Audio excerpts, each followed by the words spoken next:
नमस्कार, आदाब। मेरा नाम है मोहम्मद नसीम खान और आप देख रहे हैं बॉलीवुड हेल्पलाइन। सुशांत सिंह राजपूत की आत्महत्या के बाद जिस तरह का सोशल मीडिया पे माहौल बना है वो कई तरह के सवाल पैदा करता है। क्या हम में सहने की शक्ति कम हो गई है? क्या हम बहुत ज़्यादा एग्रेसिव हो गए हैं?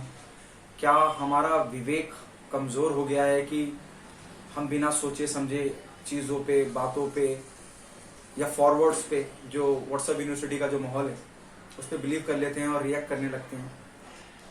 इसके ये टॉपिक डिस्कस करने के पीछे वजह बहुत सारी हैं। मैं शुरुआत करता हूँ सड़क 2 के ट्रेलर से। उसको जिस तरह का नेगेटिव रिस्पांस मिला वो एक इतिहास हो गया, तारीफ हो गई। एक भावना जुड़ी हुई है सुशांत सिंह राजपूत के साथ, हमदर्दी, एक बेचारापन जुड़ा हुआ है उस पूरी भावना के साथ कि ऐसा कैसे किसी ने किसी के साथ कर दिया, जो बहुत जायज और बहुत वाजिब भी है। लेकिन इस भावना में लोग इतने बह जा रहे हैं कि सही और गलत के बीच का फर्क नहीं लगा पा रहे। सड़क 2 को डिसलाइक किया गया, उसको पसंद नहीं करा गया, नेगेटिव रिस्पॉन्स आया। लेकिन अगर आप इस पूरे मुद्दे को देखें तो आप एहसास करेंगे कि आपने जो इतनी खिलाफत, इतनी नेगेटिविटी, इतनी आवाज बुलंद की थी जिन लोगों के खिलाफ जिनसे आपको एतराज था, और वो एतराज आपको सोशल मीडिया के माध्यम से पहुंचा था, क्या जिन लोगों से आपको एतराज था उनका कुछ बिगड़ा? क्या उनका कुछ नुकसान हुआ? सिर्फ डिसलाइक कर देने से या नेगेटिव रेस्पॉन्स हो जाने से क्या आपको लगता है उनका नुकसान हो जाएगा? एक फिल्म बिजनेस में बहुत सी चीजें होती हैं, जैसे मसलन डिजिटल राइट किसी फिल्म के बिकना।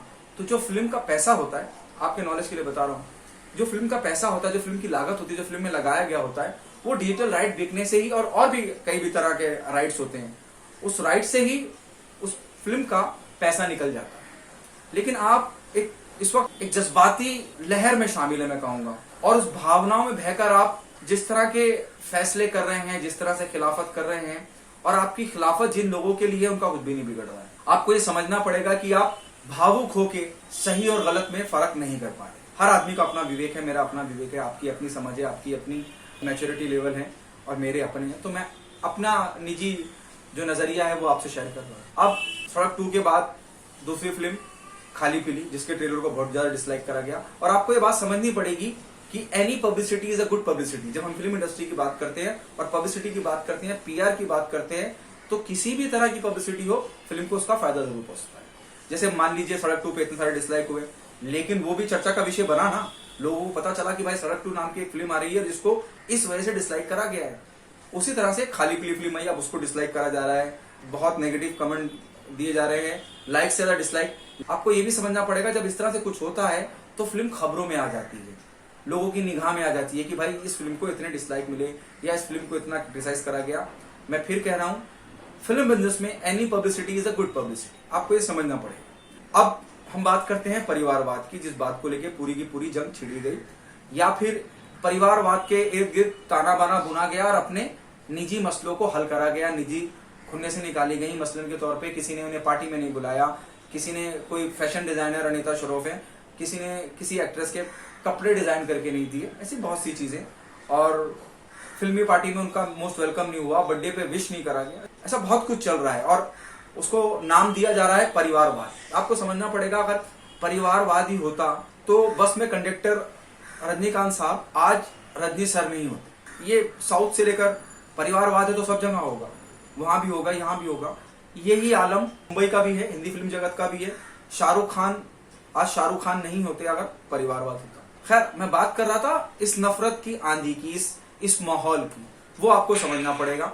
अब खाली पीली को डिसलाइक मिल रहा है, उसको नेगेटिव रिव्यूज मिल रहे हैं। अब खाली पीली को अगर आप डिसलाइक कर रहे हैं या लोग नकार रहे हैं, इसका जो असर है और ये क्यों कर रहे हैं, उसकी सबसे बड़ी वजह है सोशल मीडिया पे जिस तरह का बवाल हो हल्ला परिवारवाद के इर्द गिर्द बुना गया।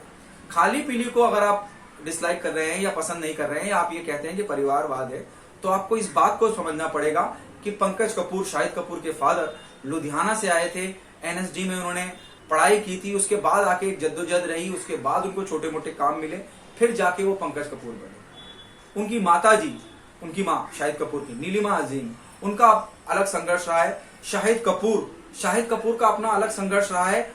और Shahid Kapoor as a junior dancer, आप ताल फिल्म में अगर देखेंगे तो पीछे कहीं ऐश्वर्या राय के पीछे नाच रहे हैं। तो ये आपको समझना पड़ेगा, इनका संघर्ष समझना पड़ेगा कि इनका भी एक संघर्ष रहा। उसके बाद जद्दोजहद करते करते छोटे मोटे रोल मिलते मिलते आज शाहिद कपूर बने हैं। शाहिद कपूर ऐसे ही शाहिद कपूर नहीं बन गए, या उनके पिताजी आते ही उनको काम नहीं मिल गया। उन्होंने भी एक जद्दोजहद देखी, एक संघर्ष देखा, उसके बाद वो पंकज कपूर बने, राष्ट्रीय पुरस्कार विजेता बने। तो आपको समझना पड़ेगा कि परिवारवाद एक्चुअली है क्या और परिवारवाद होता क्या है।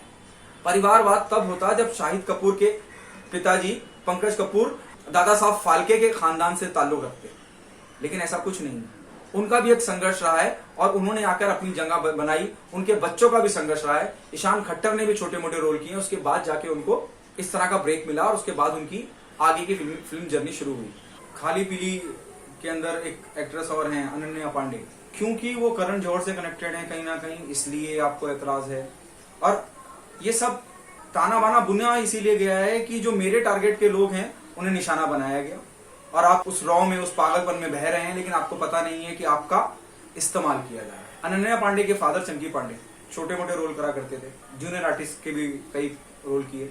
और दिलचस्प बात यह है कि जिस वक्त वो एक्टिंग इंस्ट्रक्टर थे और अक्षय कुमार साहब उनके जूनियर थे। अब सोचिए, अब अक्षय कुमार साहब कहाँ हैं और चंकी पांडे आज की तारीख में कहाँ हैं। और चंकी पांडे ने भी अपना जद्दोजहद देखी, अपना मकाम बनाया, अपनी एक नई पहचान बनाई, उसके लिए भी उनका अपना अलग संघर्ष रहा। आपको समझना पड़ेगा कि परिवारवाद एग्जैक्टली है क्या। अगर आपको लगता है कि ये परिवारवाद है तो फिर आने वाले वक्त में, मिसाल के तौर पे कंगना ने इतनी आवाज उठाई सुशांत सिंह राजपूत को लेकर, कंगना के परिवार से कल कोई आता है और इस इंडस्ट्री में उसका डेब्यू होता है, उसको काम मिलता है, तो क्या हम उसको भी परिवारवाद कहेंगे? हम नहीं कहेंगे उसको परिवार, क्योंकि हमें मालूम है कि कंगना का एक संघर्ष रहा और कंगना ने वो मकाम हासिल किया और उसके घर परिवार से कोई आता है तो उसका भी एक संघर्ष रहा। आपको समझना पड़ेगा ये। क्या शाहिद कपूर का संघर्ष नहीं रहा? क्या पंकज कपूर का संघर्ष नहीं रहा? और फिर वही बात, आज अगर मेरे पास कुछ प्रिविलेज हैं तो मैं अपने बच्चे को दूंगा या बाहर के बच्चे को दूंगा। ये बात अलग है, किसी और बाहर के बच्चे का नुकसान नहीं करना वो इंपॉर्टेंट है। वो डिबेट का मुद्दा हो सकता है, वो बहस का मुद्दा हो सकता है, लेकिन जो मेरे पास चीजें हासिल हैं, जो मैंने अपनी जद्दोजहद से, अपनी मेहनत से हासिल की हैं, उसका उत्तराधिकारी मैं अपने बच्चे को ही बनाऊंगा और कोई भी बनाएगा, आप भी बनाएंगे। तो आपको ये समझना पड़ेगा कि आप किस जाल में फंसते चले जा रहे हैं। आपको सही गलत का फर्क जो है वो मिटता जा रहा है, वो लाइन धुंधली होती जा रही है। जिस तरह से देशभक्ति को और परिवारवाद को मिक्स करके आपको पेश करा गया है ना, वो आपको समझना पड़ेगा। और उसी जाल में आप फंसते चले जा रहे हैं। आपको पता नहीं चल रहा है कि अपने देश से, अपने मुल्क से मोहब्बत अलग चीज है और परिवारवाद जो पूरा का पूरा ताना बाना बॉलीवुड के इर्द गिर्द, हिंदी फिल्म इंडस्ट्री के इर्द गिर्द बुना गया है, वो एक जाल है जिसमें आप फंसते जा रहे हैं। अब समझिए, अक्षय कुमार की आने वाली फिल्म लक्ष्मी बॉम्ब को डिसलाइक नहीं मिलेंगे क्योंकि वो एक खास पॉलिटिकल पार्टी के खास हैं। तो आपको समझना पड़ेगा कि राष्ट्रवाद या देशभक्ति चुनिंदा लोगों पे लागू है और इसके लिए बाकायदा एक षड्यंत्र रचा जा रहा है, जिस षड्यंत्र में आप फंसते चले जा रहे हैं। लक्ष्मी बम को डिसलाइक मिले तो फिर मैं आपसे बात करूंगा, ऐसा नहीं होगा। बड़ी तारीफ होगी उस ट्रेलर की और उस टीजर की, जो भी वहां से आया। परिवारवाद के नाम पे आपको मूर्ख बनाया जा रहा है और दुख और अफसोस इस बात का है कि आप मूर्ख बन रहे हैं। आपको निकलना पड़ेगा इस जाल से, इस ताने बाने से। और सबसे इंटरेस्टिंग, सबसे अहम और सबसे दिलचस्प बात यह है कि जितने लोगों के खिलाफ ये कैंपेन चलाया गया, लिस्ट बहुत लंबी है, बॉलीवुड के जो बड़े लोगों का नाम लिया गया, उनमें से एक का भी नाम सुशांत सिंह राजपूत के पूरे केस में, ना एफआईआर में, ना ईडी में, ना सीबीआई में, कहीं पे नहीं है। तो आपकी इस मुहिम का फायदा क्या हुआ? आपकी इस बगावत का फायदा क्या हुआ? आपको हुआ या किसी और को हुआ? आपको ये समझना पड़ेगा। और सुशांत सिंह राजपूत का इस तरह से जाना बहुत दुख की बात है और उसको इंसाफ मिलना भी चाहिए और इंसाफ मिलेगा भी।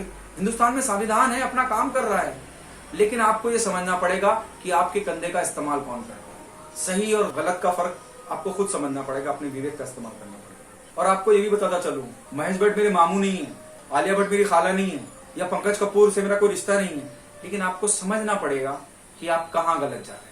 मैं उम्मीद करता हूँ आपको ये मेरी स्टोरी पसंद आई होगी। फिलहाल के लिए अल्लाह।